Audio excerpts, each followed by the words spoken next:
বৃষ্টি হচ্ছে। সাথে যারা ছিল সবার বাসা নারায়ণগঞ্জ ঈদগাহ মাঠের দিকে। কিরে সজীব, তুই ফিরবি কি করে? যে বৃষ্টি হচ্ছে, আজ আমাদের সাথে চল। এই বৃষ্টিতে কোনো গাড়িও পাবি না, রাত 12টার বেশি বাজে। আরে সমস্যা নেই, সামনে কিছুটা এগিয়ে গেলে কোনো একটা গাড়ি ঠিক পেয়ে যাব। বাড়িতে ছোট ভাইটা একা আছে, না গেলে অনেক চিন্তা করবে। তোরা যা, আমাকে নিয়ে ভাবিস না।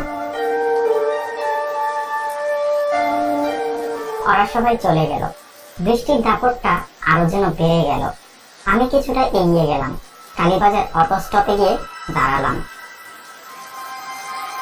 আমাকে যেতে হবে চৌধুরী বাড়ি বাস স্টপে। সেখান থেকে অটোরিকশায় করে আমার বাসা। এই দুর্যোগের রাতে এত সহজে কাউকে পাবো না, সেটা আমি নিজেও জানতাম।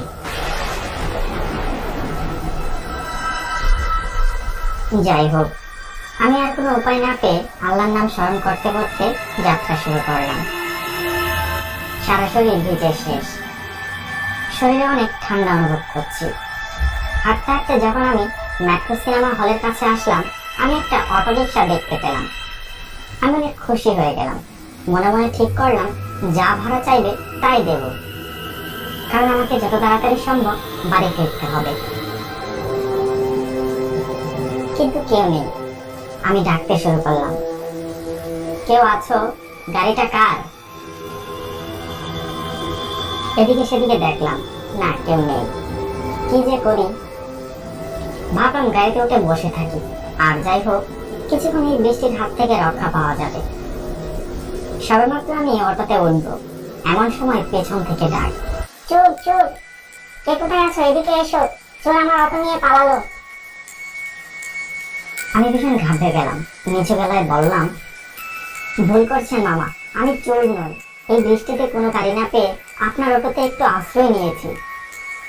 আমাকে এতটা বোকা ভাবার কোনো দরকার নেই, সব চোররাই বলে আমি চোর নই। কিন্তু মামা, আমি সত্যিই চোর না। আমি কালীবাজার মায়ের দোয়া ওষুধ ঘরের কর্মচারী। এই দেখুন আমার আইডি কার্ড। ও আচ্ছা, বুঝছি। এত রাতে আপনি এখানে কি করছেন? আর বলবেন না মামা, ঢাকা থেকে আজ ওষুধের একটা বড় চালান এসেছিল, সেগুলো গুদাম ঘরে রাখতে এত দেরি হয়ে গেল। তো আপনি যাবেন কোথায়? আমি চৌধুরী বাড়ি বাস স্টপে যাব। আমি নিয়ে যাবো মামা, কিন্তু 300 টাকা লাগবে। ভাড়া নিয়ে কোনো মোলামুলি চলবে না। এই ঝড় বৃষ্টির রাতে একটা অটো পেয়েছি, এই অনেক। আমি আর কোনো কথা না বাড়িয়ে বললাম, ঠিক আছে মামা, তাই হবে। আপনি শুধু একটু গাড়িটা সাবধানে চালাবেন। আমাকে নিয়ে সে অটো চালানো শুরু করলো। অটো যখন খানপুর হাসপাতালের পাশ দিয়ে যাচ্ছিল, আমি হাসপাতালের দিকে তাকালাম। কোনো আলো নেই। আমার শরীরটা কেমন যেন শিউরে উঠল। সাথে সাথে চোখ ফিরিয়ে নিলাম। এই ঝড়ের রাতে অটো চলছে তার নিজস্ব গতিতে। হঠাৎ একটা শব্দ। এমন সময় লক্ষ্য করলাম হাজীগঞ্জ কেল্লার পাশে আমরা। অটো চালক মামা গাড়ি থেকে নেমে চাকা দেখে বললেন, পেছনের চাকা পাংচার হয়ে গেছে, আপনি নেমে দাঁড়ান, আমি চাকাটা পাল্টে নিই। অটো চালক চাকা পাল্টাতে শুরু করে দিলেন। সামনে ফায়ার সার্ভিসের অফিস। আমি একটা দেওয়াল ঘেঁষে দাঁড়ালাম। তখন রাত প্রায় 2টা বাজে। বৃষ্টি থামার কোনো লক্ষণই দেখলাম না। তখন আমার চোখ পড়লো হাজীগঞ্জ কেল্লার দিকে। হঠাৎ আমার চোখ পড়লো কেল্লার গেটের দিকে। আমার কাছে মনে হলো কোন একজনকে বলি দেওয়া হচ্ছে। আমি দৌড়াতে শুরু করলাম। আমি দৌড়ে তার কাছে গেলাম। তারপর ওখানে গিয়ে দাঁড়ালাম। আমি দেখলাম একটা গলা কাটা দেহ, মাথাটা দূরে পড়ে আছে। বিদ্যুৎ চমকানোর আলোতে আমি দেখতে পেলাম কে যেন কেল্লার ভিতরে চলে গেল। কি করবো বুঝতে পারছি না, কিন্তু আমার মধ্যে কেমন যেন একটা সাহস চলে আসলো। আমি আস্তে আস্তে কেল্লায় প্রবেশ করলাম।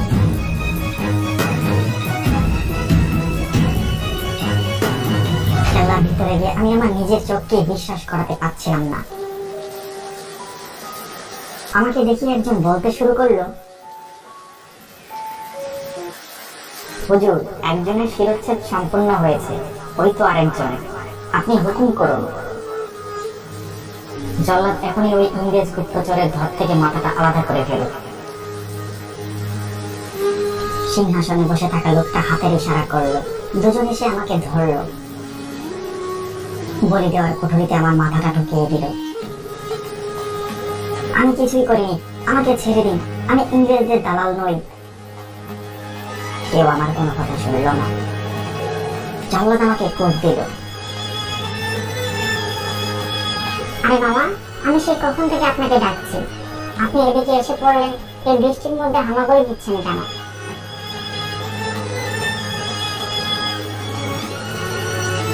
আমি যেন বোবা হয়ে গিয়েছি, মুখ দিয়ে কোনো কথা বের হলো না। আসুন তাড়াতাড়ি, আমাকেও তো বাড়ি ফিরতে হবে নাকি? আমি অটোচালকের